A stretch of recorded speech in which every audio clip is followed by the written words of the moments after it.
श्री गणेशायन में ऊर्जाओं का खेल में आप सबका स्वागत है। नमस्कार। आज मैं 2 चमत्कारी मंत्रों के बारे में चर्चा करने जा रहा हूँ। एक मंत्र अर्थतंत्र मजबूत करने या आर्थिक समस्याओं से निवृत्ति पाने के लिए है और दूसरा मंत्र है रोग से निवृत्ति पाने के लिए। अब मैं पहले मंत्र को बता देता हूँ कि इसको कैसे करें या दोनों मंत्रों को कैसे सिद्ध करें। पहले सिद्ध करना है, तब उसके प्रयोग में लाना है। और होलिका के 10 बजे रात में 10-12 के बीच में बैठ जाना है और दोनों मंत्रों को सिद्ध करने का विधि एक ही है। एक रात में एक ही मंत्र की सिद्धि की जा सकती है। अगर दोनों कोई करना चाहता है तो कम से कम एक होलिका दहन के रात में कर ले और एक होली के रात में कर ले। विधि सेम एक ही है।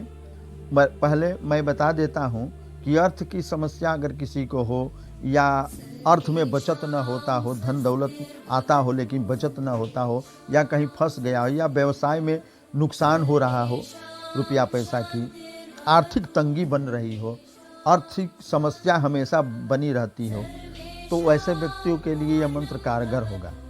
और अगर किसी को बार बार दवा खा रहा हो, रोग निवृत्ति नहीं हो रहा हो, अथवा रोग मिट जाता हो और फिर हो जाता हो, फिर दवा लेना पड़ता हो, या परिवार में रोग चारों ओर फैलता रहता हो, तो इसके लिए इस मंत्र को सिद्धि कर लेने के बाद अब अगले दिन से इसका किस तरह से उपयोग करना है इसको मैं भी बता देता हूँ।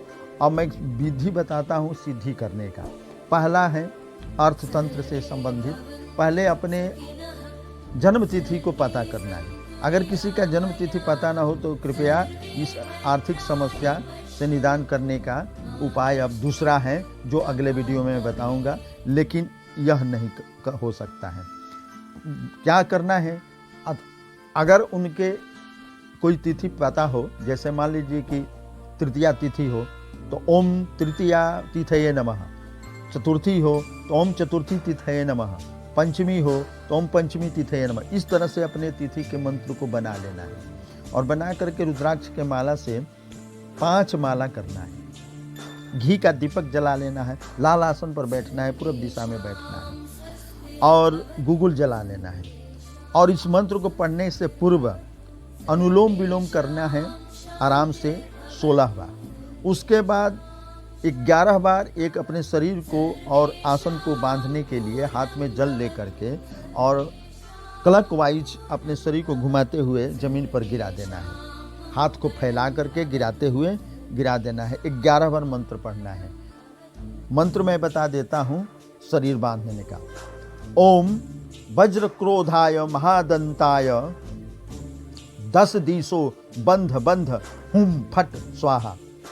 ओम वज्र क्रोधाय महादंताय 10 दिशो बंध बंध हुम फट स्वाहा।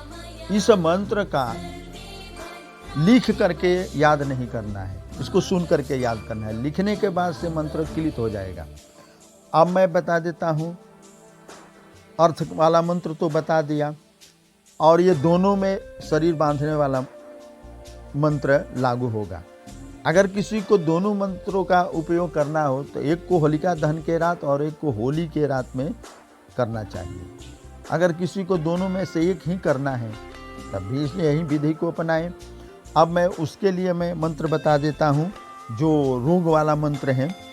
ओम ह्रीं तेजस्कराय सर्वारिष्ट निवृत्तये फट स्वाहा। फिर से मैं बोल देता हूँ, ओम ह्रीं तेजस्कराय सर्वारिष्ट निवृत्तये फट स्वाहा। इसे 11 माला करना है। अगर 11 माला न हो सके तो 5 माला तो अवश्य करना चाहिए। और सिद्धि करने के बाद आसन से उठने के बाद तिलक कर लेना चाहिए, पानी गिरा करके अपने आसन के नीचे।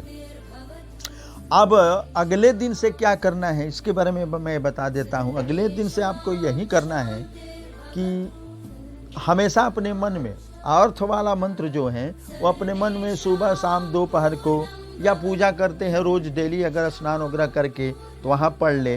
विषम संख्या में ही पढ़ना है, 21 बार 51 बार 108 बार पढ़े। अगर ऐसे ही यूँ पूजा पाठ कभी कभी नहीं करते हो, कभी करते हो, तो ऐसे ही बिना स्नान किए शुद्ध मन से कम सुबह शाम दोपहर को कम से कम 21 बार या 51 बार जरूर अपने मन में पढ़ते रहें, चलते फिरते काम करते जरूर पढ़ें, ठीक। लेकिन रोग वाला मंत्र है, चलते फिरते नहीं पढ़ना है। वो बैठ करके सुबह में, और कम से कम आप नहीं पढ़ पाते हैं एक माला तो कम से कम 51 बार तो जरूर पढ़े या 21 बार जरूर पढ़े।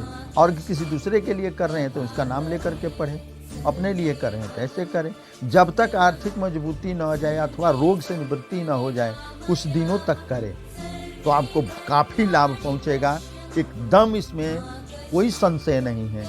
अब मैं बता देता हूं किस मंत्र को करने के बाद किसी से ओपनिंग नहीं करना है, किसी से बताना नहीं कि मैंने ऐसे ऐसे कुल सिद्धि किया है, नहीं तो आपका मंत्र निष्क्रिय हो जाएगा। धन्यवाद।